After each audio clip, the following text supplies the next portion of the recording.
Bonjour tout le monde, bienvenue à une autre émission de Connaissez-vous? Et ma première question justement cette semaine est connaissez-vous Jérôme Plante?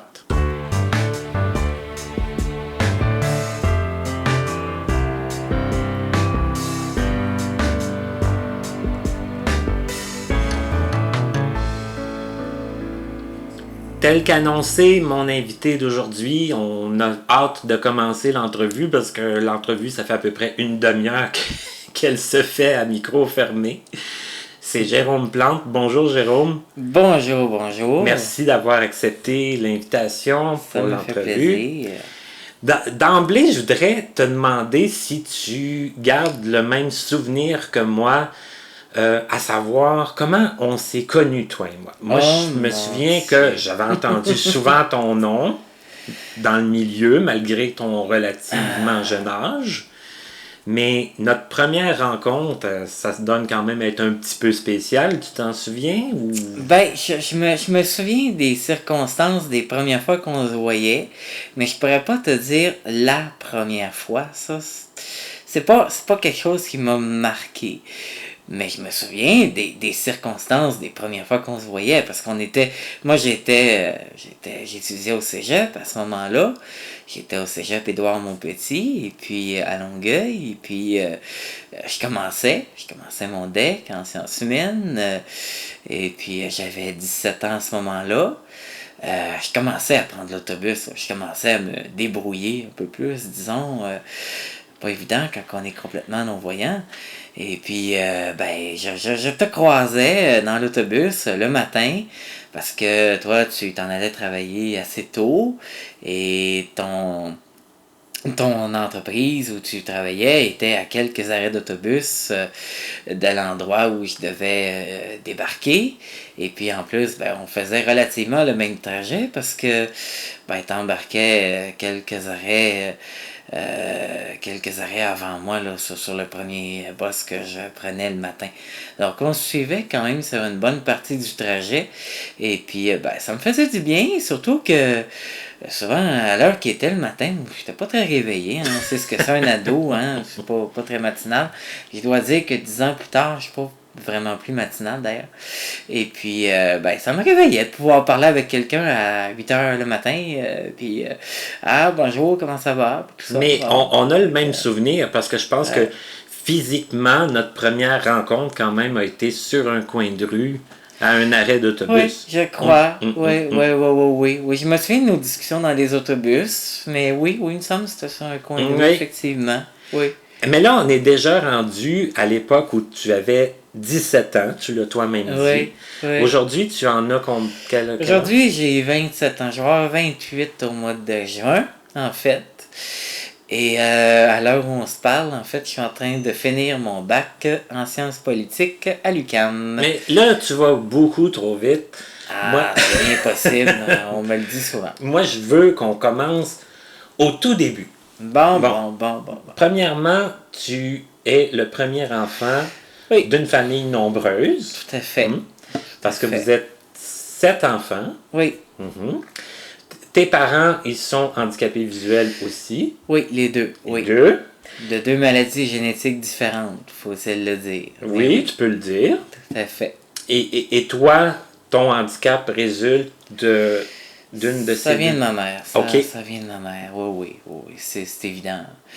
J'ai des yeux, j'ai une malformation congénitale, là. Je sais pas exactement le nom scientifique, à part qu'un ophtalmo dirait une microphthalmie congénitale, mais ça veut rien dire, ça veut juste dire des yeux trop petits. Bref, j'ai des parties de l'œil qui se sont pas suffisamment développées, ce qui fait que dans l'œil gauche, je vois absolument rien.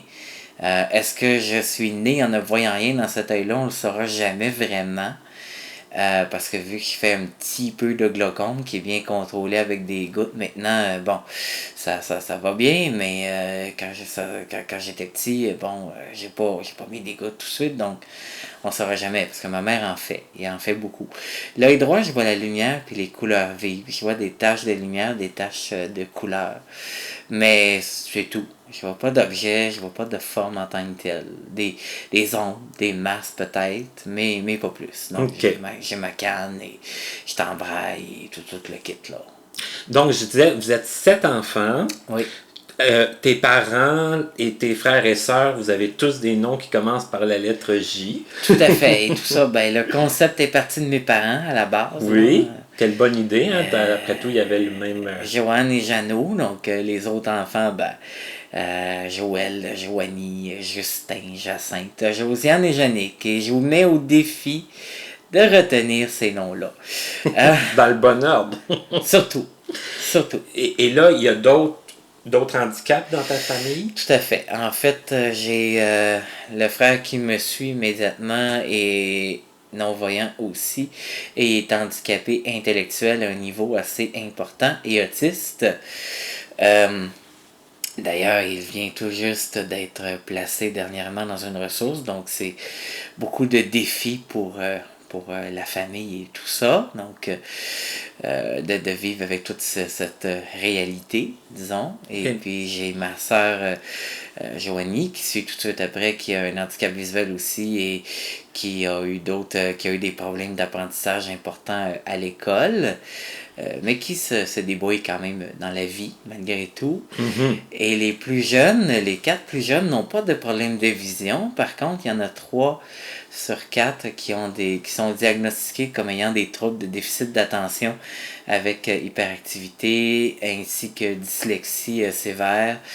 Et dans certains cas, ça a entraîné des troubles d'apprentissage assez importants à l'école, à un point que je dirais qu'il y en a 2 qui sont, disons, analphabètes fonctionnels, on va dire ça comme ça. Mais bon, malgré tout, disons que, bon, mon frère, le plus vieux des 4, a quand même été chercher un DEP en peinture industrielle. Il ne travaille pas là-dedans, malheureusement, mais il travaille quand même. Et puis, les plus jeunes ont également du soutien gouvernemental et tout ça. Donc, et puis, ben, la seule dans tout ça qui n'a aucun problème, disons, qui a terminé ses études, ça fait déjà un bout de temps, qui a fait une technique en multimédia et travaille maintenant et que ça se passe très bien. Donc, disons que la famille, ça a été un parcours qui n'a pas toujours été évident parce que c'est beaucoup de problématiques dans la même maison. Ça a toujours été assez difficile pour mes parents, malgré le fait que, heureusement, bon, surtout parce que ma mère s'est battue énormément, il faut le dire, auprès des instances gouvernementales de toutes sortes. Et ont réussi à avoir beaucoup d'aide du gouvernement, par exemple des mesures de répit pour mon frère qui est très handicapé, par exemple. Et mais malgré tout, disons que le fait que ça bougeait beaucoup dans la maison quand les enfants étaient petits, hein, vous pouvez un peu imaginer ce que c'est des enfants hyperactifs et tout ça.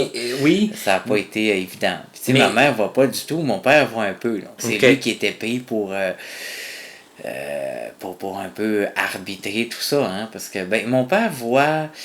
Je dirais qu'il voit, parce qu'il y a eu une greffe de cornée quand il était jeune et c'est le seul dans la famille, ils sont 3 sur 8 qui ont des problèmes de vision et c'est toute la même maladie, mais c'est le seul que la greffe de cornée a fonctionné. Mais disons qu'il voit assez bien pour lire en gros caractères sans problème. Donc, il se débrouille. Donc, quand on était petit, mais c'est lui qui a dû s'occuper de nous, disons, le plus. Et ma mère a fait sa part quand même. C'était elle la spécialiste du lavage et de l'entretien autant que possible, disons. Mais mon père s'est quand même occupé énormément de nous, hein, les changements de couches, puis tout le kit, puis surveiller les enfants, puis tout ça. Puis même quand on était plus vieux, hein, c'est lui qui pouvait nous sortir, puis tout ça. Donc, ça n'a pas été facile. Parce que même avec son résidu de vision, s'occuper d'une gang d'hyperactifs... qui n'étaient pas toujours très gentils, les plus jeunes n'étaient pas toujours très gentils avec nous autres, hein, les non-voyants. Donc, c'était pas toujours de tout repos pour lui, là. J'aurais pas voulu être à sa place. Il y a combien comme toi, tu es né en 1989. Le plus jeune est né en quelle... Le plus jeune est né en 98, donc il y a 9 ans de différence. Et là, ça fait que... Quand même, vous vous suivez d'assez proche. Oui, c'est très collé, là. Mais toi, Jérôme, quand tu étais petit, des souvenirs que tu as, ayant un père quand même avec un handicap visuel, une mère avec un handicap visuel, ça a été quoi? À quel moment, toi, tu t'es aperçu? À quel moment, toi, tu as su c'était quoi pas voir? Est-ce que tu te souviens un peu de ça? Je dirais que ça a toujours... Je dirais que pour moi, c'était ça, la normalité. Donc, je peux pas dire que je me suis vraiment posé la question, en fait. Non, mais est-ce qu'un jour tu t'en C'est... es comme ceux qui sont allés, admettons, à l'école Ouais. régulière s'en sont souvent rendus compte à l'école? Ouais, mais je dirais que moi, en fait, ce qui s'est passé, c'est plutôt l'inverse. C'est que ce qui s'est passé, dans le fond, c'est que, tu sais, moi, j'ai été en école spécialisée. Puis, Dès le début, là. dès le Oui. début, hein, j'ai fait la prématernelle à 4 ans. Dans le temps, ça existait. Ils ont aboli ça pendant longtemps. Je pense que c'est revenu depuis quelques années. Mais en tout cas, la prématernelle, là, une demi-journée, là, à 4 ans, tu sais. Puis dès ce moment-là, j'étais à l'école Jacques-Colette à Longueuil. OK. Puis d'ailleurs, mes parents ont déménagé à cause de ça. Faut le dire, parce que mes parents, à l'époque, on restait à Sainte-Thérèse. Moi, je suis né à Saint-Jérôme. Toujours est-il que, tu sais, moi, mes parents, vu que étaient enfin un handicap visuel, les deux, et bon, vous savez, eux, ils ont été en pensionnat quand ils étaient petits. Les autres, tu sais, mon père a quand même 65 ans, 66 ans cette année. Ma mère va avoir 60 ans le mois prochain. Donc, eux autres, ils ont connu l'époque des pensionnats, là, les instituts Nazareth, et puis où est-ce que ma mère a fait toute sa scolarité, puis mon père, l'Institut Nazareth au primaire, puis l'Institut Louis Braille au secondaire, et tout ça. Alors que toi, Donc, tu pouvais pas vivre de toute façon. Tes parents sont déménagés en conséquence de l'école. Pour eux, c'était toute une mentalité. En fait, moi, j'ai vécu quelque chose que très peu de gens de ma génération ont vécu, dans le sens que dans ma génération, la plupart viennent de familles où il n'y en a pas beaucoup, ou des fois même ils sont les seuls qui ne voient pas. En fait, dans mon cas, ça a été l'inverse, c'est que eux sont restés... Le milieu de la déficience visuelle est très tricoté, serré, peut-être même trop, on pourrait dire, hein? Peut-être pour certains considéraient oui. ça. Donc, pour eux, c'était normal. Ça en était au point que quand moi j'étais petit, c'est plus le cas aujourd'hui, mais quand j'étais petit, beaucoup d'enseignants qu'eux autres avaient eu à leur époque enseignaient encore à l'école Jacques-Colette. Hein. On pourrait en nommer quelques-uns. Jacques Larose, qui est décédé dernièrement, Micheline Théberge, et quelques autres. Hein. C'est des gens qui ont enseigné très longtemps. Donc, pour eux, c'était très, très, très important que j'aille à l'école spécialisée parce que c'était comme suivre leurs traces finalement. Donc pour eux, déménager, bon, moi j'avais de la difficulté alors que j'avais à supporter le temps de transport et de transport et tout ça, c'était difficile. Donc pour eux, le fait de déménager pour se rapprocher des services et pour, parce qu'on ne se le cachera pas qu'en région, les services, puis c'est encore vrai aujourd'hui, hein, c'est plus difficile d'accès. Puis bon, les listes d'attente et tout ça, c'est plus long et bon, il y a moins d'intervenants et tout ça. Donc pour eux, déménager pour se rapprocher des services et ils m'envoyaient à l'école spécialisée. Puis bon, il y en avait 2 autres qui allaient suivre éventuellement. Puis mes parents ne savaient pas encore à quel point que mon frère qui suivait était handicapé encore à ce moment-là, entre autres. En tout cas, pour eux, le fait qu'il allait en avoir 3 qui iraient là, mais c'était pleinement justifié de déménager pour suivre. Donc, pour eux, c'était logique tout ça, parce que c'était la suite des choses. Donc, pour moi, j'ai été élevé dans le milieu de la déficience visuelle. Donc, pour moi, ça a été, même quand je arrivé à l'école, c'était normal d'être avec d'autres personnes qui voyaient pas. Quand j'étais petit, les souvenirs que j'ai, c'est plutôt le fait, oui, d'explorer l'univers qui m'entourait, dans le sens de, bon, ben, on sait, faut se stimuler autrement quand on n'a pas la vision. Par exemple, on développe des tics pour avoir peut-être une conscience de l'espace. On joue avec des jouets qui font de la lumière, ou parce que moi, vu que je la voyais, la lumière, j'adorais ça. C'était un plus là, pour toi. J'adorais ça. Moi, les jouets qui faisaient des sons, qui faisaient de la lumière, j'adorais ça. Les couleurs, j'avais une conscience des couleurs. En tout cas, au moins les couleurs pâles. Donc pour moi, OK. j'aimais ça, jouer avec ça.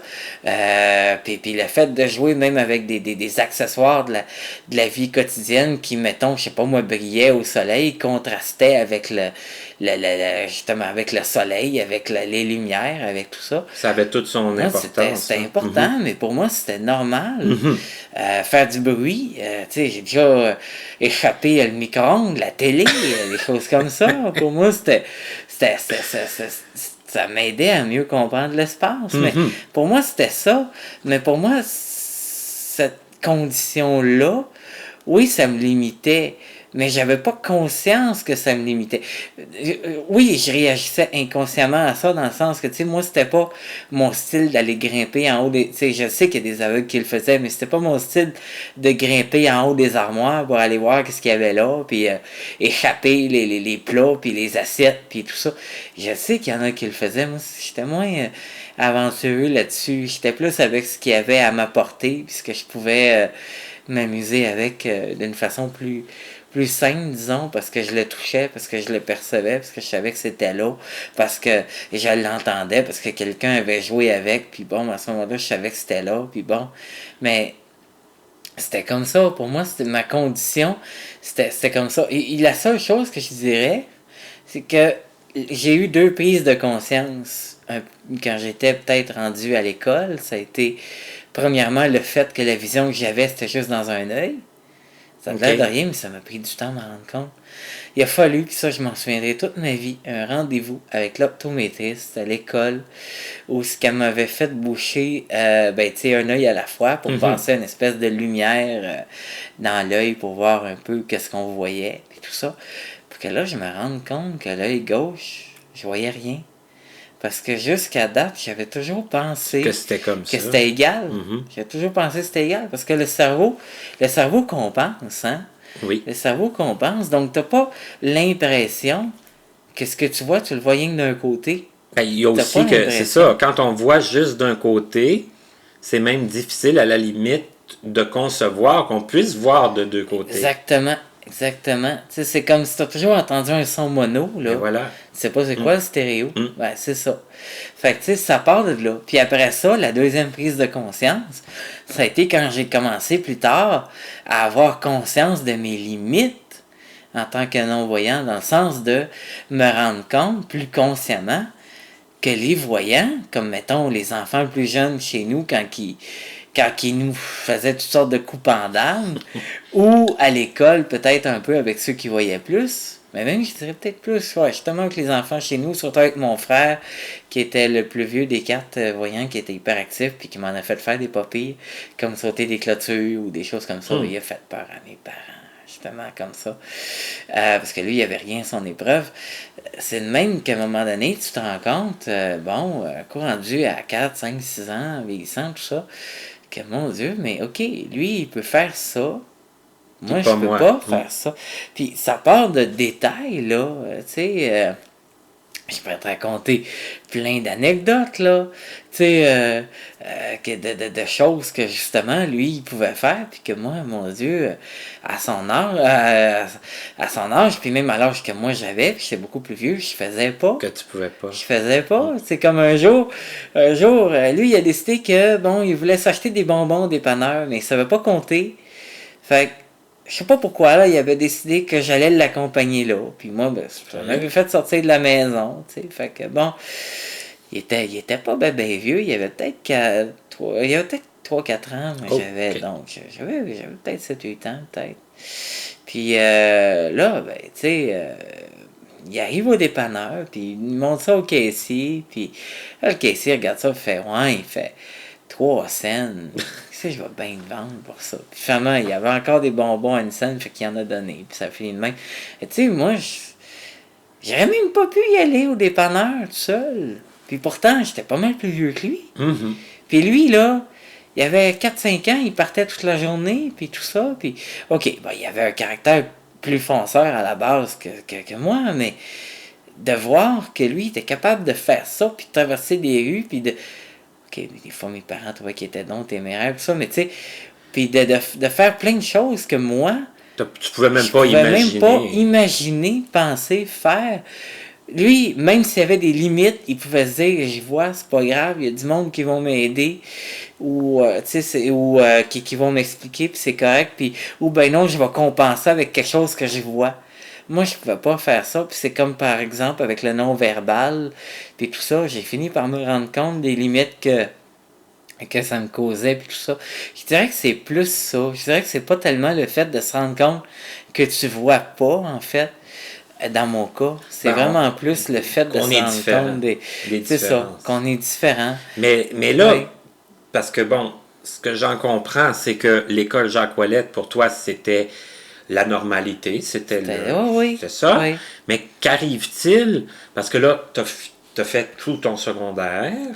J'ai fait mon primaire, puis j'ai fait une partie de mon secondaire là. OK. Et pas tout mon Pas tout, secondaire. OK. Ouais, puis j'ai fait exprès un jour pour m'en aller. Puis c'est pas parce que j'étais pas bien. Non, mais c'était pour prévenir C'était- un peu ce qui allait se passer là, dans Ben oui, mais c'est parce que j'avais décidé qu'après j'allais continuer mes études, puis ben j'avais peur un peu de sauter la marche directe pour aller au cégep, parce que je savais que rentrer au cégep, je serais obligé de me confronter au milieu ordinaire, puis d'aller chercher des services, donc. Bon, puis la marche a été haute pareil, là. Oui, oui, mais Elle là, l'aurait été encore plus si j'étais parti direct de Oui. l'école spécialisée pour aller là. mais là, tu es parti quand, autrement dit? T'as fait. À la fin de mon secondaire 3, OK. bon, faut dire aussi que ce qui m'a aidé, c'est que la majorité des gens que je connaissais ont parti en même temps. OK. Faut le dire. Peut-être que si j'avais été tout seul à partir, Ça aurait été épeurant un peu. ben, surtout j'avais mon cocon, parce que ça n'a pas toujours été facile, mon parcours à Jacques Ouellette. Je peux même te dire avec le recul que, surtout au primaire, j'ai été intimidé un peu. Intimidé par d'autres. Ah oui. Oui. Ah oui, oui, oui. Oui, oui, oui. Je peux te dire, rien de super grave Non. par rapport à ce que peut-être d'autres ont vécu, mais se faire traiter de nom, se faire insulter, se faire. Tu sais, oui, ça m'est arrivé.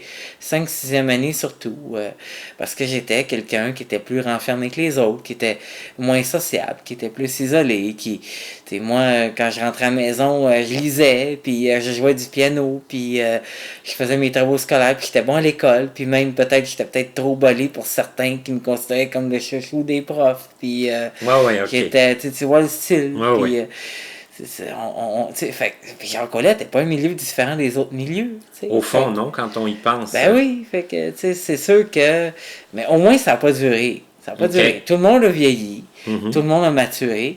Puis ces mêmes gens-là, pour beaucoup, pas tous, parce qu'il y en a qui sont arrivés plus tard, mais avec qui ça avait été plus difficile à un moment donné, ben c'était rendu des amis à un moment donné. Puis Ben, qui ont appris à te connaître, j'imagine aussi. Puis, on se connaissait tellement que, rendu là, quand moi j'étais rentré en secondaire 3, là, c'était tout des amis, puis presque une grande. On était toutes presque une grande famille, là. Tu sais, quasiment toutes des frères et sœurs d'une certaine façon, parce qu'il y en a, là, que je connaissais depuis toujours, quasiment.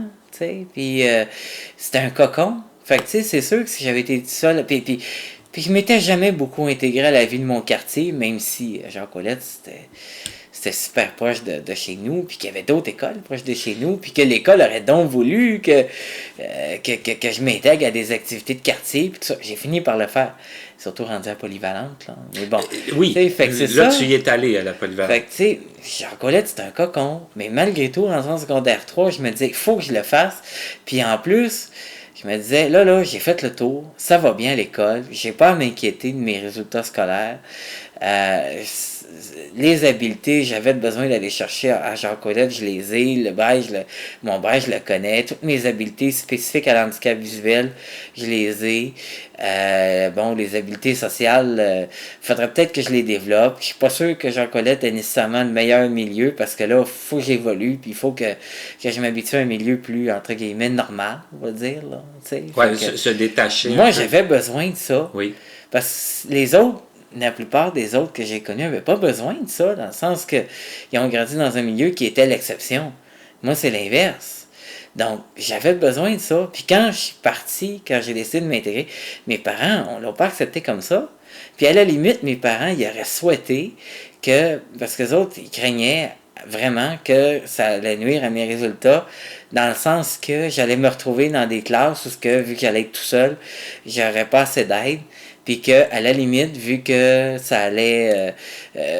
pour eux, j'allais m'ennuyer. OK. Parce que j'avais des bonnes notes. Mes parents... OK, mais je veux pas t'interrompre, ouais. mais je pense qu'on pourrait en parler pendant 2 heures. Ils m'auraient envoyé à l'école Mais- privée, eux autres. Oh, OK, à l'école privée. S'il y avait eu les moyens, là, ils m'auraient envoyé à l'école privée. OK, Parce que pour eux autres, m'envoyer à Polyvalente, c'était m'envoyer dans la jungle. Et finalement, comment ça s'est passé Très bien. le saut? OK. Très bien. Très bien. Ah, très bien. Écoute, mes résultats scolaires ont été encore meilleurs parce que Jean Colette avait un enseignement qui était presque du calibre d'une école privée. En tout cas, de mon temps. Est-ce que c'est encore comme ça aujourd'hui? Je peux pas dire. Je peux pas dire, mais on était tellement peu par classe que les profs, ils nous donnaient selon notre potentiel. Hein? Fait que quand on avait du potentiel, ils nous aidaient. Fait que moi, quand j'arrive à la Polyvalente, les cours, c'est super facile. Puis au lendemain, j'ai quasiment plus de devoirs. Moi, ça a été le côté social qui a été plus difficile. Donc, je me suis impliqué dans tout ce que je pouvais. Le conseil d'élèves, la radio étudiante, que j'ai même dirigé pendant ma dernière année, tous les comités que je pouvais m'impliquer, je me suis impliqué. Vu que je maîtrisais très mal le fait de juste interagir avec les autres élèves, parce que je les comprenais pas. Je comprenais pas les codes du tout. On n'était pas dans le même univers, je pourrais t'en parler longtemps, je ne comprenais pas les codes. Donc au moins de m'impliquer dans des comités, tout ça, c'était dans des structures organisées. Ah ben là, c'était facile. C'était facile, puis tu étais bien accepté. J'étais bien accepté. C'est sûr que un coup passé le phénomène de curiosité de départ, quand les élèves ont vu que je m'impliquais un peu partout, il y en a qui ont été peut-être un peu encore là le réflexe un peu de revenir dans le sens de chouchou du prof, puis bon, les profs puis les gens qui s'occupent de ces comités-là t'aiment, donc ils te donnent des faveurs, tu sais. J'ai entendu ça, mais malgré tout, en général, on m'acceptait bien, puis ça m'a permis de rencontrer des gens puis d'avoir des interactions. Parce que juste de même, de façon informelle, j'avais bien de la misère. Puis l'école, sans le vouloir, m'aidait pas parce qu'ils m'ont donné un beau grand local pour m'installer, faire mes devoirs, manger, tout le kit. Ouais, mais ça me mettait à l'écart des autres. C'est toutes des petites choses, hein, des fois, qu'on pense pas toujours. Fait que je pourrais t'en parler longtemps, mais l'intégration, c'est un défi en soi. Puis c'est pas tellement juste pour les résultats scolaires, c'est beaucoup l'aspect social. C'est un défi en soi. Si c'était à refaire, il y a beaucoup de choses au niveau social. Puis ça, je peux le dire autant au secondaire, puis encore plus au cégep même, que je ferais différemment. Mais, ça, je te le dis aujourd'hui, là. OK, avec le recul. Oui. Mais là, tu as quand même conclu. T'allais-tu à Gérard Filion, c'est où? J'ai été à Gérard Filion. Okay. Parce que moi, j'ai insisté. Okay. Je voulais aller à l'école du quartier. OK. Qui était à 2 pas de Jean Colette. De Jean Colette. Puis ça, moi, ça faisait mon affaire. Parce que je me disais, si jamais j'ai des problèmes, je vais aller à Jean Colette qui est tout proche. Si j'ai besoin de ressources, je m'aller là. Puis en plus, j'avais encore quelques amis qui étudiaient encore là, à ce moment-là.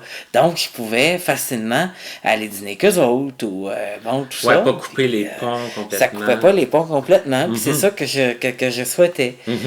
Puis même, le prof itinérant que j'avais, c'était un monsieur que je connaissais depuis toujours et puis qui m'a beaucoup aidé. Puis encore là, tu sais, fait que ça m'a permis de couper la corde tranquillement. Parce que partir de Jean Colette puis m'intégrer, là, c'était un peu comme partir de sa famille. Dans mon cas, là, tu sais, quand t'as fait toute ta vie, là, c'est un peu ça. C'est un peu comme partir de chez ses parents puis couper la corde tranquillement. C'était ça. Fait que moi, mais ça s'est très bien passé. OK. C'est que là, t'as terminé ton secondaire.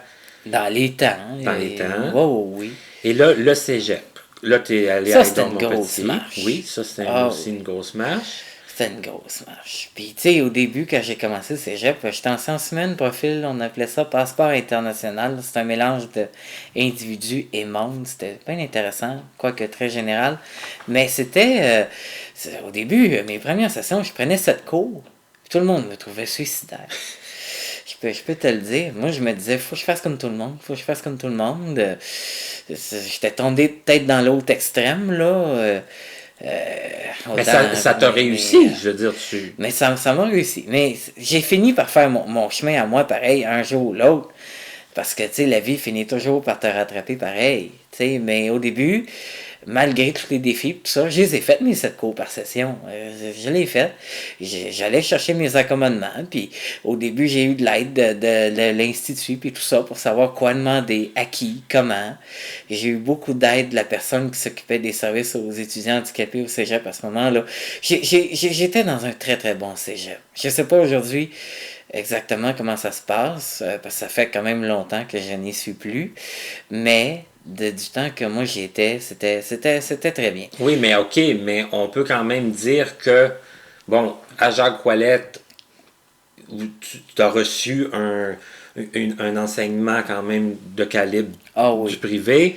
À la polyvalente, ça s'est bien passé, tu as réussi tes cours. J'ai eu des très bonnes Le cégep, ça a été une grosse marche, mais ça a été une grosse quand même marche, assez mais couronné de succès. Oui, en fait, ce qu'il faut dire, c'est que j'ai fait mon cégep en 2 temps. J'ai fait à partir de l'automne 2006 jusqu'à l'automne 2008 pendant 2 ans. Parce que ma dernière session, j'avais décidé de la diviser. C'était trop de cours. Et puis, par contre, bon, là, j'ai eu d'autres problèmes personnels. Et puis, bon, j'ai fini par lâcher le cégep et je l'ai terminé après un arrêt de 2 ans pendant lequel j'ai travaillé. Donc, j'ai fini mon cégep à l'hiver 2011 avant de rentrer à l'université. Et là, ben, ça fait 6 ans sans interruption que je suis à l'université. J'ai fait un certificat puis mon bac actuel, là. OK, un certificat en quoi? Un certificat en anglais. OK. Bon, ça a donné comme ça. J'avais toujours... Ça faisait longtemps que j'avais en tête de faire le bac en sciences politiques que je fais là. Mais quand j'ai commencé l'université, en fait, je voulais pas perdre de session. Puis, ben, je cherchais de quoi je fais commencer tout de suite à l'été. Puis bon, ben, j'ai fait, il y a des certificats, je peux commencer tout de suite à l'été, c'est intéressant. Et puis, l'anglais, c'est toujours pratique. Je me trouvais pas assez bilingue. Puis, dans la vie, il n'y a pas beaucoup de domaines où ça peut pas être utile de l'être. Et là, maintenant, est-ce que ça tu m'a te beaucoup considères servi. assez bilingue? Oui. Oh, je me Oui. débrouille bien. Okay. Je pratique peut-être pas autant qu'il faudrait, mais je me débrouille bien, je comprends très bien, puis je le parle pas pire. Et sciences politiques, ça nous mène où? Ah, bonne question. C'est très général, hein? Même pour quelqu'un qui voit, c'est très général. En fait, je vais sûrement faire une maîtrise. J'ai pas encore... j'en suis pas encore certain, mais je vais sûrement faire une maîtrise. Et puis, en fait, sciences politiques, mais profil administration publique que je fais là. Dans le fond, le genre d'emploi que je vise, ça serait soit des concours dans la fonction publique au niveau gouvernemental, vu que j'ai quand même à l'heure actuelle une bonne connaissance de la machine gouvernementale. Et toute une expérience de cette machine-là, je pourrais en parler longtemps. Et puis, et pas si négative, hein, par rapport à beaucoup d'autres. Et puis, sinon, ben, j'ai une bonne expérience dans le communautaire. On va sûrement y revenir, donc je pourrais en parler beaucoup. Donc, ben, on peut en parler parce que... Je pourrais viser des emplois dans le communautaire avec les autres contacts que je suis en train de me faire et toutes mes implications au fil des années. Parce que c'est ça, à travers tout ça, tu t'es impliqué dans divers organismes, mais c'est pas terminé non plus. Non, c'est ça. Et puis, tu as eu quelques expériences de travail aussi. C'est ça. Ben, en fait, oui. On va, pour pas trop s'éparpiller, je dirais, pour terminer mon parcours un peu chronologique, je vais dire que pendant les 2 ans que j'ai arrêté mes études, je voulais vraiment vivre d'autres choses, puis j'ai vécu d'autres choses, puis c'est le fun, je suis tombé sur un beau projet financé par Emploi Québec, un organisme qui s'appelle Le Déclic, qui, je crois, existe encore, mais qui font d'autres choses aujourd'hui. On était sur un projet qui s'appelait les chantiers numériques à ce moment-là, qui numérisait les livres sonores de Vue et Voix. Qui était fait sur bande magnétique. Qui était fait sur bande magnétique. Donc, c'était tout un défi technique, hein, parce qu'il y avait ceux qui avaient été faits les dernières années, au début des années 2000, étaient très beaux, mais les plus vieux, la Vue et Voix, slash la magnétothèque à l'époque, Oui. existait depuis 1976. Là. Donc les premiers enregistrements, fin des années 70, puis dans les années 80, c'était fait par des bénévoles chez eux, sur des magnétophones 4 pistes, 8 pistes même au début, qui ont été dans certains cas convertis sur du 4 pistes, etc. On m'a même raconté que bon, c'était du matériel prêté par l'INCA, parce que bon, il n'y avait pas les ressources, puis les gens faisaient ça chez eux, puis des fois quand tu écoutes des vieux enregistrements, là, bon, t'entendais les enfants en arrière, Ouais, t'entendais des toutes sortes de bruits, choses, ben oui. là, hein. Les studios, c'est venu beaucoup plus tard, faut le dire. Donc nous, quand on faisait ça, quand on prenait la bobine, parce qu'on partait vraiment de l'original, là. Quand on partait de la bande magnétique, il fallait premièrement le processus physique avec une machine de numériser la bobine, carrément. Ensuite, il fallait faire tout le traitement sonore. Puis moi, c'était essentiellement ça que je faisais. Soit ça ou tout le balisage du livre après pour en faire un livre Daisy, là, qui aurait été exploitable après ça par un Victor, ou bon, etc. Là. Mais tout le traitement sonore, là, fallait essayer de...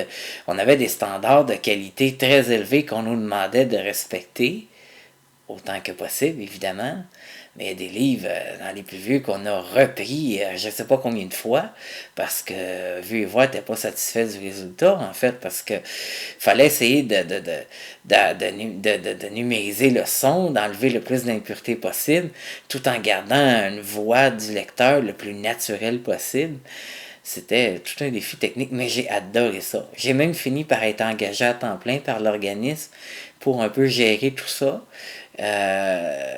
J'ai fait à peu près tout sur le plancher.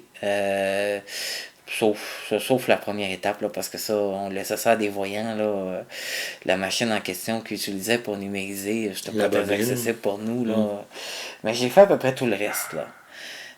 Mais bon, jusqu'au jour où l'organisme a eu des difficultés financières assez majeures, puis que là, j'ai décidé de m'en aller, puis de retourner à l'école pour continuer mes études. Tant qu'il y aurait eu l'argent, moi j'aurais continué, j'adorais ça. Est-ce que c'était vraiment comme un défi si tu te ramassais avec un livre qui était comme de piètre qualité, puis de dire, bon, on a réussi à... Ah oui, moi, chaque livre, c'était un accomplissement pour moi, là. Premièrement, de réussir à traiter le son pour qu'il soit d'une qualité la plus excellente possible, autant que possible, évidemment. Deuxièmement, de prendre le livre, de le passer dans nos logiciels, puis de réussir à en faire un beau livre Daisy, en me disant, celui qui va le lire après, là, il va être content, parce que ça va être confortable à lire comme livre, ça va être confortable à écouter, puis ça va être confortable à naviguer, parce que les titres sont bien faits, parce que les sections sont là, parce que, puis tu sais, des fois, on avait vraiment des gros défis. Par exemple, soit des vieux livres qu'il faut adapter, puis là, c'était le son qui était difficile, ou bien c'était, je pense, mettons, à des livres de recettes, là. Hey, t'as des centaines de recettes, là. Et là, il faut que tu divises chaque recette. Puis là, tu pars que tout ce que t'as, c'est des tracks, c'est des pistes. Ta bobine, chaque MP3 dure 1 heure. Donc, toi, là, t'as tout ça dans ton logiciel. Bon, un fichier de, je sais pas moi, 3-4 heures, mettons, qui est divisé en 3-4 morceaux, parce qu'il est en 3-4 fichiers MP3. Puis là, toi, là, faut que... Là, t'as tout divisé ça, les recettes, puis... Toi, ton livre, tu le lis, là. Mm-hmm. Tu le lis. Puis là, il faut que tu marques chaque page, chaque section, chaque recette, ou des livres. Des fois, on faisait pas rien que des romans, là. Des fois, non, c'est ça, c'était des livres. Des documentaires. Faudrait pas oublier qu'au début, la magnétothèque, ce qu'ils faisait, c'était des livres scolaires. Des livres scolaires, des livres scientifiques, des livres pour des commandes pour étudiants. Beaucoup. Ça, tous ces livres-là ont été... Il y en a beaucoup qui ont été numérisés. Là. Donc, nous, des fois, on avait des pas pires livres scientifiques universitaires avec des 3-4 niveaux de titres différents, puis des sections avec des sous-titres, puis des sous-sous-titres, puis... puis là, moi, c'était pas tout nos... Vu qu'on travaillait avec des non-voyants et vu qu'on était une entreprise de réinsertion sociale, des gens qui avaient toutes sortes de problématiques de troubles de santé mentale. Euh, bon, premièrement, c'était pas tout un staff de même qualité, en fait, par rapport à la qualité du travail qui était produit. Puis moi, ben, j'ai fait beaucoup de contrôle de qualité aussi, donc je corrigeais beaucoup les livres. Et c'était aussi un défi humain parce que, bon, ces gens-là, Ouais, vous étiez confronté ça à t'apprend beaucoup de choses, hein, d'autres parce réalités. que comment tu dois, ça t'apprend à avoir le doigté de, bon, ben, comment est-ce que je vais lui dire que le travail qu'il fait, c'est pas tout à fait ça. c'est pas tout à fait ça, là. Mm-hmm. Mais je peux pas y dire comme ça. Non. Là. Fait Exact. c'est un gros défi. C'était tout un défi humain aussi, là. Fait que c'était super intéressant comme emploi. C'est très stimulant. Puis tu sais, t'as pas de routine dans un emploi comme ça parce que ben, d'un livre à l'autre, c'est un défi. C'est un défi tout le temps qui est différent de chaque livre. As-tu eu beaucoup de feedback de gens qui ont écouté des livres qui ont été convertis? Non, pas autant que j'aurais voulu, disons. Mais moi, en tout cas, je vais t'en faire un. Mm-hmm. Il y a des livres vraiment que c'était étonnant la qualité qui a été... Ouais. Hein, parce que des fois, Ouais. on aurait à peine pensé que c'était une conversion. Non, je le sais. On a tellement travaillé sur certains livres. Moi, je te dirais que la plus grande déception que j'ai eue, ça a été un coup que moi, j'étais parti quand j'ai eu des nouvelles un peu plus tard. Puis en fait, je suis retourné même un peu à l'été 2012, un an et demi après être parti pendant la fameuse grande grève étudiante, parce que là, je m'étais fait couper mes bourses d'études, puis là, je me cherchais de quoi faire pendant l'été, puis j'étais retourné pendant quelques mois. Mais c'est peu de temps après ça, d'ailleurs, que je l'avais appris, le Vieux et Voix a décidé, pour des raisons obscures, de mettre fin au contrat. Je ne m'aventurerai pas ici sur les possibilités de ça, là. C'est pas... Non. Mais toujours est-il que ça m'a déçu parce que ben, il y a des milliers de livres qui ne seront jamais numérisés. Parce que le Vieux et Voix était censé finir le travail. Parce que dans le fond, nous, on était un sous-traitant de Vieux et Voix, dans le fond, ce qui était une situation assez complexe. Parce qu'on travaillait pour... On était un sous-traitant de Vieux et Voix, mais les livres s'en allaient à la BANQ après, là. Mm-hmm. Donc, mais c'est Vieux et Voix qui nous payait. On n'était pas payé bien cher. Faut le dire, là. Et puis, donc, Vieux et Voix, dans le fond, c'était eux qui avaient la responsabilité de faire la job. Donc, le jour qu'ils ont mis fin au contrat, ça s'est pas poursuivi? C'est eux qui devaient finir le travail, sauf que de ce que je sache, ça s'est arrêté là. Puis la BANQ n'a pas insisté, de ce que je sache. J'aimerais qu'on me corrige, là. Mais la BANQ n'a pas insisté outre mesure pour que le travail se finisse. Ce que j'ai su, c'est que certains livres qui étaient considérés très importants ont purement et simplement été réenregistrés. Carrément. Parce que dans certains cas, c'était moins de trouble que de trouver des gens pour faire le travail de conversion eux-mêmes, vu qu'eux autres n'avaient pas l'expertise. Pour les autres, combien de livres au total n'ont pas été faits? J'aimerais ça le savoir. Je ne le saurais probablement jamais. Je trouve ça plate parce que c'est du patrimoine qu'on perd. C'est de la culture, hein? Mais bon, c'est comme ça. Moi, c'était ça que j'aimais de cet emploi-là. C'était le défi. Puis c'était le fait qu'à l'autre bout, je savais que quelqu'un allait le livre. Puis que c'était du patrimoine, c'était de la culture, c'était de l'histoire, même dans certains cas. Il y avait des livres classiques qu'on faisait, là. Du Karl Marx, de la grande philosophie, là, des fois. Qu'on se disait, ben, il y a des gens qui vont lire ça, c'est comme rééditer un livre en imprimé, au lieu de purement et simplement le pitcher dans le fin fond d'une tablette dans une bibliothèque. Tu comprends? C'est ça. Ouais. C'était ça ma satisfaction aussi. C'était le plan humain de ça. Donc, en tout cas, j'ai fait ça. Donc, ça, c'est ma principale expérience de travail. Puis j'ai fait le stage à l'été 2008 aussi avant ça à l'Institut Nazareth et Louis Braille pour être technicien Braille. J'ai bien aimé ça. J'ai pas fouillé outre mesure pour l'être plus tard. J'ai postulé à quelques offres d'emploi éventuellement après ça. Mais ça fait longtemps, là, à l'heure où on se parle maintenant, que j'ai pu réessayer. Bon, c'est pas. C'est correct, là. C'est pas ce que je vise de faire dans la vie. Mais j'ai bien aimé faire ce stage-là. Ça a été très instructif. Écoute, Et le temps file, c'est incroyable. Oui, j'arrivais à mes implications Oui, mais communautaires. on va faire la pause, OK? Puis Oui, tout de suite après la pause, on commence avec ça. oui. Et puis on fait une petite question personnelle peut-être pour finir. Oh, pas de Puis problème. voilà. On fait une petite pause de rien du tout, puis on vous revient avec notre invité qui me laisse pas beaucoup de temps pour parler. Il s'appelle Jérôme Plante. J'ai de la jasette, c'est Voilà. connu. Alors on revient tout de suite après les quelques messages que voici. Bonjour et bienvenue à la section Annonces et petites nouvelles. Cette semaine, je vous rappelle que notre site Internet pour l'émission Connaissez-vous est toujours disponible à l'adresse www.martinchouinard.com.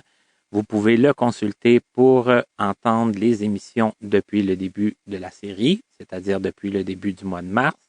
Vous pouvez également passer par le site pour nous écrire des commentaires et aussi vous abonner à l'infolettre pour être avisé de la nouvelle mise en ligne des émissions. Je vous annonce aussi que nous n'utiliserons plus la plateforme SoundCloud pour diffuser nos émissions car cette plateforme ne répondait plus à nos besoins.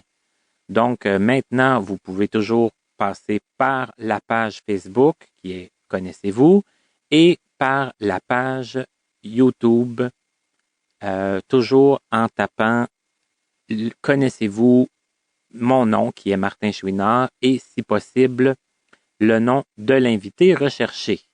Je vous annonce aussi cette semaine une petite annonce de l'Association des aveugles de la Rive-Sud. Je pense qu'il reste quelques places pour le tournoi de poker qui se tiendra samedi le 22 avril de 9h à 16h30.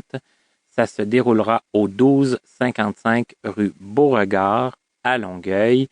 Le coût est de 20 $, ça inclut un choix de dîner et le tournoi est contingenté à 18 joueurs. Donc, je vous conseille de téléphoner le plus rapidement possible à Madame Diane Tourville.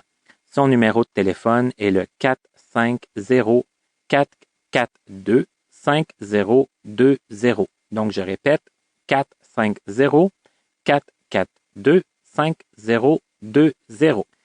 Nous restons dans la thématique de l'Association des aveugles de la Rive-Sud car la semaine prochaine, pour l'émission qui sera mise en ligne à partir du vendredi 14 avril, ce sera notre émission numéro 7, notre invitée sera Madame Antoinette Gervais, présidente de l'ARS. Et j'ai demandé à Madame Gervais, quand elle avait de jeunes enfants, s'il arrivait parfois des incidents et voici ce qu'elle m'a raconté et comment elle s'en est sortie. Une fois, ma fille Roxane, c'était un petit incident qui est arrivé. J'étais en train de faire bouillir quelque chose sur le poêle. Puis ma petite puce a monté sur le comptoir pour aller chercher un verre. Mais moi, j'étais pas loin, une chance. Puis là, sa robe a pris en feu. Mais pas en feu, mais c'était un tissu synthétique, fait que ça brûlait, là, mais ça faisait juste rond, là, ça agrandissait, là. Il n'y avait pas de feu. Mm-hmm. Mais là, je l'ai pris, puis je l'ai mis dans le lavabo, puis j'ai ouvert le champlure. Oh, c'est pas drôle, mais aujourd'hui, on trouve ça drôle. C'est drôle quand même. Mais j'ai dit, elle n'a pas été brûlée, elle. Sa robe a été brûlée, c'est sûr, mais pas elle. Alors, pour l'intégrale de l'émission avec Madame Gervais, je vous le rappelle, elle sera mise en ligne le vendredi 14 avril sur nos différentes plateformes. Pour l'instant, on retourne à notre invité de cette semaine. Alors, rebonjour tout le monde et re-bienvenue à Connaissez-vous avec mon invité qui est Jérôme Plante. Bonjour. Bon, bonjour. Toujours là.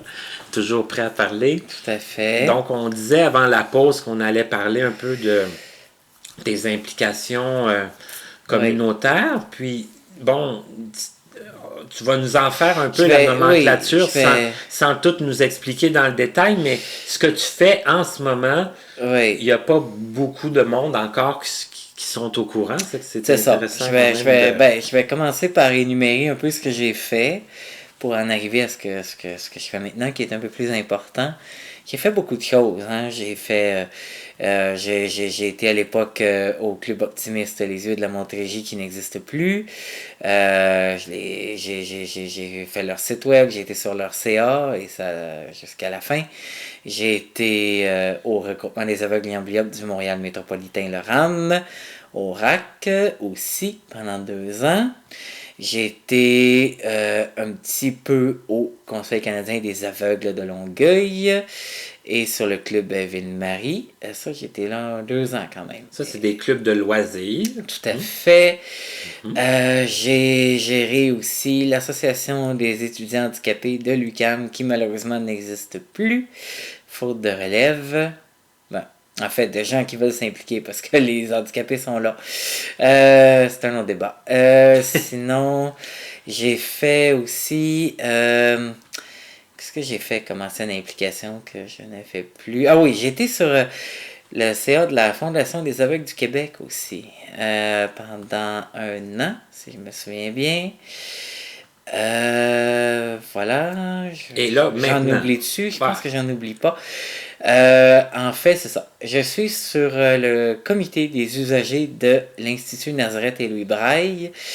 En fait, je suis là presque sans interruption depuis 2010, quand même. Quand même. J'ai fait beaucoup de choses. J'ai été secrétaire, j'ai été vice-président.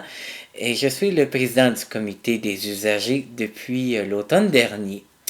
Et puis, j'espère bien pouvoir continuer mon mandat encore longtemps. Et comment ça se fait que pas grand monde sait ça? C'est parce qu'il y a eu beaucoup de Il y a branle-bas de eu, combat? il y a eu du va-et-vient. Vous n'êtes pas sans savoir qu'il y a eu des réformes assez importantes dans le réseau de la santé et des services sociaux ces dernières années. Vous n'êtes pas sans savoir que l'Institut fait maintenant partie du CIS, le Centre intégré de santé et services sociaux de la Montérégie Centre, avec toutes les inquiétudes que ça avait suscité quand ça s'est fait, qui sont très légitimes.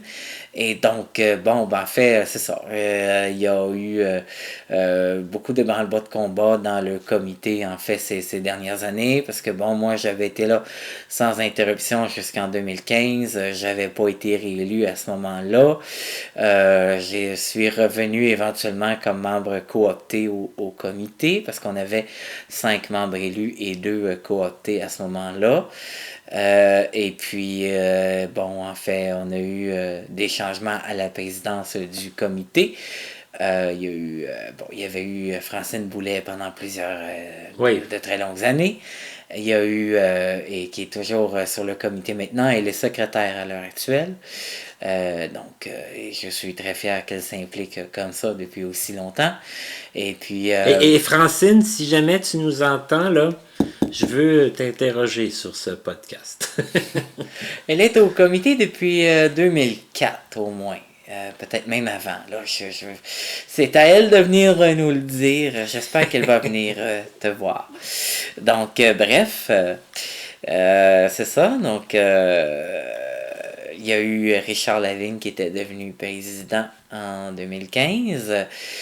Et 6 mois plus tard, il a décidé de démissionner.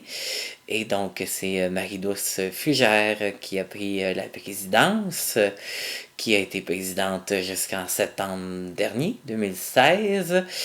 Et donc, elle a décidé de céder son poste. Elle est toujours au comité maintenant, mais elle est conseillère. Mais elle est toujours au comité. Le comité des usagers, juste au cas où certains le sauraient pas, là, tu peux nous dire un peu c'est quoi votre... En fait, notre mandat est défini par la loi sur les services de santé et les services sociaux. Hein. Les comités d'usagers sont créés par la loi. Ce ne sont pas des organismes à but non lucratif là, en tant que tels. C'est vraiment des créatures de la loi. En fait, ce qu'on fait dans la vie, c'est que on est là pour aider et accompagner les usagers. On est là pour les renseigner. sur les services offerts par l'établissement, on est là pour les aider, les accompagner dans des démarches que les usagers pourraient avoir à entreprendre, mettons, qui sont insatisfaits des services qu'ils ont reçus et qui veulent exprimer leur insatisfaction ou carrément porter plainte. On va les accompagner dans le processus qui va devoir se faire à ce moment-là auprès des instances compétentes. Je détaillerai pas tout ça ici, c'est assez complexe, mais on va accompagner les usagers dans le processus parce que ça peut être assez intimidant pour tout plein de raisons de faire ça. On va renseigner les usagers parce que nous, dans le fond, notre mandat, c'est vraiment la satisfaction, on pourrait dire la satisfaction de la clientèle, dans le sens de est-ce que les usagers de l'établissement reçoivent les services qu'ils ont droit, est-ce qu'ils les reçoivent correctement, est-ce que l'intensité des services est correcte, est-ce qu'ils en reçoivent suffisamment, est-ce qu'ils reçoivent tous les services qu'ils devraient recevoir, est-ce que les usagers sont au courant des services auxquels ils ont accès, de ce qu'ils pourraient aller chercher comme aide, comme service, etc. On est là vraiment pour les usagers. On est là vraiment pour les aider, parce que vous savez que c'est des structures très lourdes, encore plus avec les 6 maintenant, parce que c'est des très très gros appareils administratifs. Donc quand l'usager arrive, l'usager peut venir nous voir et puis on va l'aider, on va s'assurer avec lui qui obtient les services qu'il devrait recevoir. On va s'assurer que s'il est insatisfait, il va pouvoir faire les procédures qu'il faut. On va s'assurer de tout ça. On est là vraiment pour l'usager, pour faire simple. On est vraiment là pour ça. Et c'est très important qu'on soit là parce que dans le fond, nous, on va faire de la représentation auprès des instances pour dire, voici les usagers, voici ce qui va bien, mais voici ce qui va moins bien au niveau de la prestation des services et de la qualité des services qui sont offerts aussi. Parce que est-ce que les services sont donnés, c'est une chose. Est-ce qu'ils sont donnés dans les temps? Est-ce que la qualité des services est là? Oui, mais pour ça est important. On va représenter les usagers auprès de l'établissement pour dire, les services, nos usagers nous disent telle chose. C'est ça, mais il faut que les usagers vous communiquent avec vous. Là, c'est ça. Il faut que les usagers communiquent avec nous. Dans le fond, nous, ce qu'on essaie de faire, c'est un dialogue avec les usagers. Que ce soit parce qu'ils nous contactent parce que quelque chose va pas bien, que ce soit parce que, ils viennent nous voir pour une raison X, Y, Z par rapport au service de l'INLB, peu importe, même si ça va bien, on est bien content quand ils viennent nous dire on est content des services qu'on a, puis c'est le fun.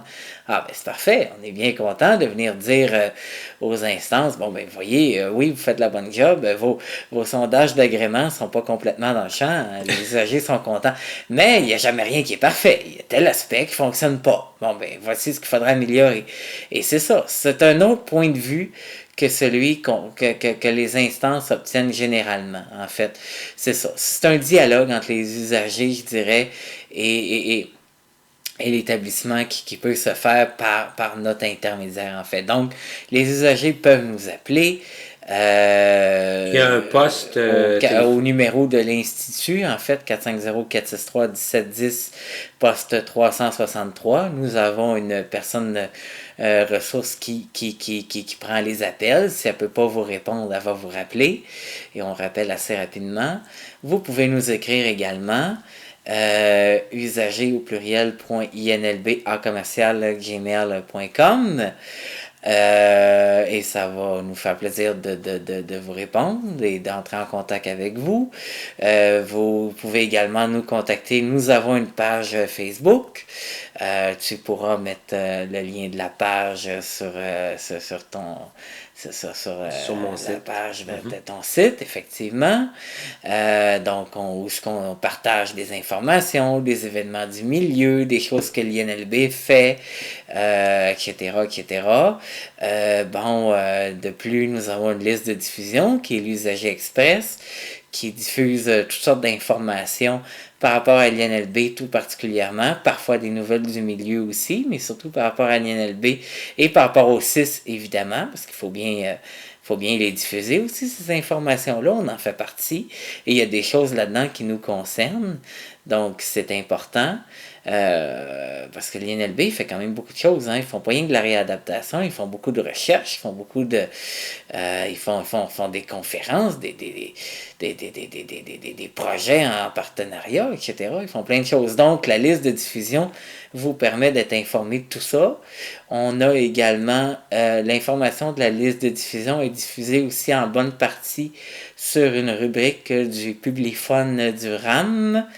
La rubrique 211, si je me souviens bien, oui, 211, au Publiphone du RAM, donc le 514-277-4401, et on fait le 4 sur le menu d'accueil, et ensuite le 211, et nous avons une personne qui lit, les informations. Là, Jérôme, je te donne, oui, je te donne et nous avons des assemblées générales chaque année, évidemment, où, évidemment, on est super content que vous soyez là pour venir nous renseigner sur vos préoccupations. Et aussi, évidemment, nous, à ce moment-là, on vient vous présenter nos rapports d'activité, nos plans d'action, nos actions prioritaires. Évidemment, une fois par 2 ou 3 ans, dépendamment. Nos mandats sont de 3 ans, mais on n'élit plus les gens. En tout cas, à partir de cette année, on n'élira plus les gens au comité tout en même temps. Donc, il y a des élections régulièrement et tout ça. Donc, c'est votre forum, l'Assemblée générale aussi. Donc, c'est très important d'y aller. Et cette année, l'Assemblée générale du comité va être le mardi 30 mai à l'INLB. Donc, ça aussi, tu vas pouvoir diffuser ça sur ton Facebook et un peu partout à partir de 17h, salle Victor Rousselot à l'INLB. Bon. Voilà, de toute façon, il va y avoir un avis de convocation officiel qui va être diffusé dans tous les médias un peu partout dans le milieu. Un feu roulant d'informations. Voilà. Donc, mais à part de ça, en plus d'être impliqué au comité, je suis impliqué dans d'autres instances du milieu de la santé et des services sociaux. Je suis impliqué, je suis deuxième vice-président du comité des usagers du CIS, puisque vu que l'INLB est maintenant une installation dans le CIS, dans le jargon gouvernemental, le CIS doit avoir son comité d'usagers qui regroupe des gens des comités d'usagers de toutes les parties du CIS, en fait, pour faire ça simple. Là.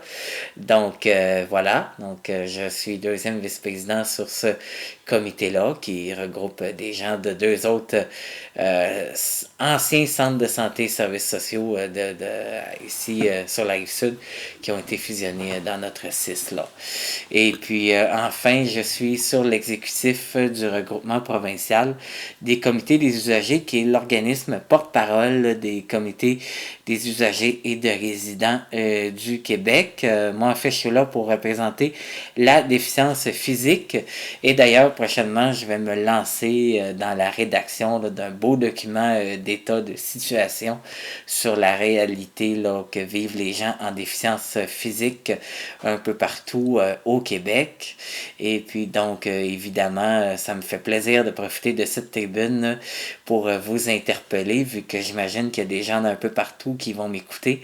Donc, si vous faites partie d'un comité d'usagers ou d'un centre de réadaptation un peu partout au Québec, je serais bien content que vous me contactiez en fait et puis de rentrer en contact avec vous pour qu'on puisse s'entretenir de comment ça se passe la prestation des services en déficience physique dans votre région. Parce qu'à Montréal, on le sait quand même pas pire, mais ailleurs, on est un peu moins bien renseigné et la déficience physique est un peu le parent pauvre de notre système de santé, malheureusement, et je peux vous le dire. Donc, j'aimerais bien vous parler là-dessus. Donc, voilà.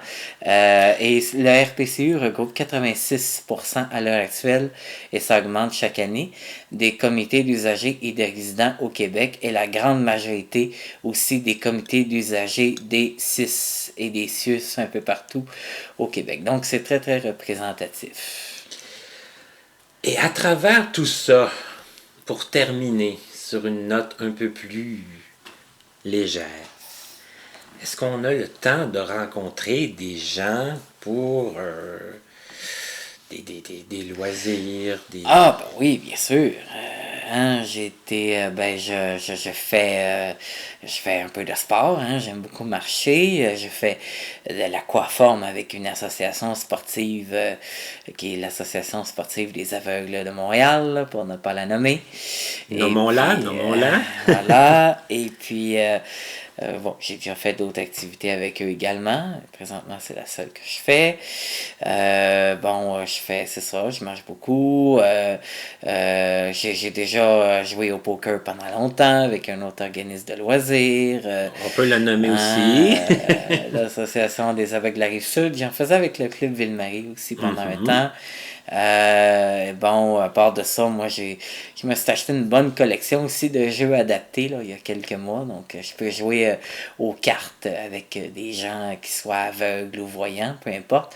C'est ce qui est bien avec les jeux adaptés d'ailleurs. Donc, j'en ai une bonne collection. Là. J'ai Uno, Skip-Bo, Milborn, j'ai même un Monopoly. Là, Joker Rummy. J'ai acheté quelques jeux, c'est bien intéressant. Comme ça, peu importe, je peux même aller jouer des fois, je participe dans d'autres communautés où je suis impliqué. Je participe à des événements où je vais jouer avec d'autres gens qui voient. Et puis, grâce aux jeux de cartes qui sont adaptés, mais qui sont en braille et en imprimé aussi, ça se fait bien. Puis tu fais Et beaucoup puis de à lecture travers tout aussi. ça, Oui. j'aime bien lire. Oui. Bon, c'est vrai que ces temps-ci, je lis surtout pour mes cours. Je lis moins de romans que j'en ai déjà lu, mais j'aime bien lire, oui. Oui, je trouve ça très important, ça fait du bien, puis c'est... Mais c'est ça, je lis aussi beaucoup pour mes cours à la base. C'est souvent pour les vacances que je les garde, mes autres lectures qui sont plus récréatives, disons, parce que le reste du temps, j'ai moins de temps. Vous n'avez pas idée en sciences politiques les centaines de pages qu'on lit de toutes sortes de choses. Heureusement qu'avec la technologie, ça va bien. Et à travers tout ça, j'ai le temps aussi de faire des rencontres, de voir des amis. J'ai des amis que je vois, on prend des cafés, on jase, on mange ensemble, etc.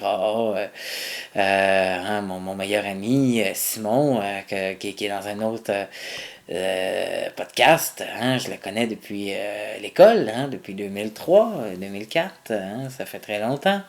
On se connaît entre nous, dans le milieu. Il y a des gens voyants que je côtoie régulièrement aussi. Et puis, à travers tout ça, je fais des rencontres aussi. Comment on fait? Oui. En fait, j'ai même été en relation un peu plus sérieuse, en relation amoureuse pendant près d'un an. Mais bon, ça n'est plus le cas. Mais disons que... On les rencontre comment, ces gens-là? C'était pas une personne handicapée visuelle? Non, elle, en fait, ça a donné, je l'ai rencontrée par mon colocataire, en fait, là, parce que c'est lui qui l'avait rencontré au départ, et puis ça a donné que c'était avec moi que ça a matché, là. Mais j'ai déjà ouï dire que, oui, t'as déjà quand même utilisé des moyens, disons, sites de rencontre. Tout à fait. Oui. Et j'en utilise encore. Okay. Et j'ai utilisé des réseaux de rencontres par téléphone. Ça, c'est plus facile pour quelqu'un qui ne voit pas parce que, évidemment, tout le monde est sur le même pied. Mm-hmm. C'est la voix qui prime. Et puis, quoi qu'on dise ça, mais de nos jours, même sur des réseaux comme ça, de plus en plus, les gens vont dire, garde, t'as-tu un cellulaire, moi t'envoyer des photos. C'est tellement facile de s'envoyer des photos par texto maintenant. Et quand on voit pas, on voit pas les photos. C'était pas comme ça il y a quelques années encore. Mais je ne suis plus sur des réseaux téléphoniques, là, ça coûte cher, ça donne pas grand-chose. Et puis, c'est pas une clientèle qui m'intéresse beaucoup. C'est un peu démodé. OK, mais parlons des moyens actuels. Sur Internet, tu sais, il faut se le dire, on a des limites. Parce que quelqu'un qui ne voit pas, là, des applications comme Tinder, là, toutes celles que vous connaissez qui sont dans le style de Tinder, là, parce qu'il y en a quelques-unes, on ne peut pas les utiliser. Parce que des traits de photos comme ça, là, moi, il n'y a rien à faire, là. Je peux pas utiliser ça. Donc, moi, je dois utiliser des sites de rencontres un peu plus classiques dans la façon de faire. Tu sais, dans le sens de, vous avez un profil en bonne et due forme, avec un texte de présentation, des photos, etc., etc.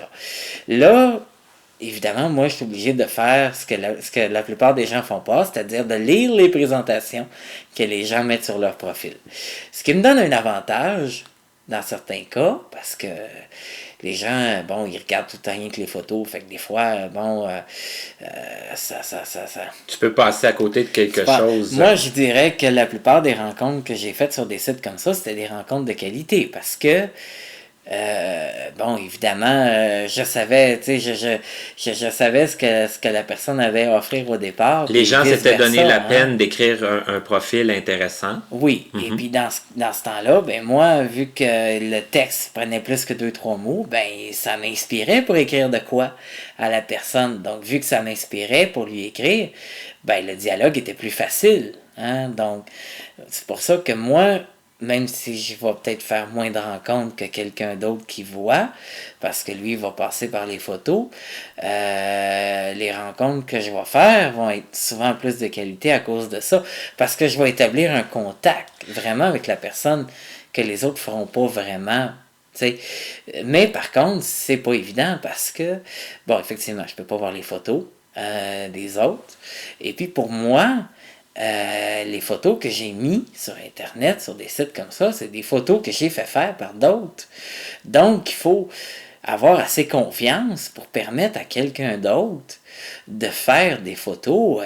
On ne parle pas juste d'une photo profil qu'on met sur Facebook, là.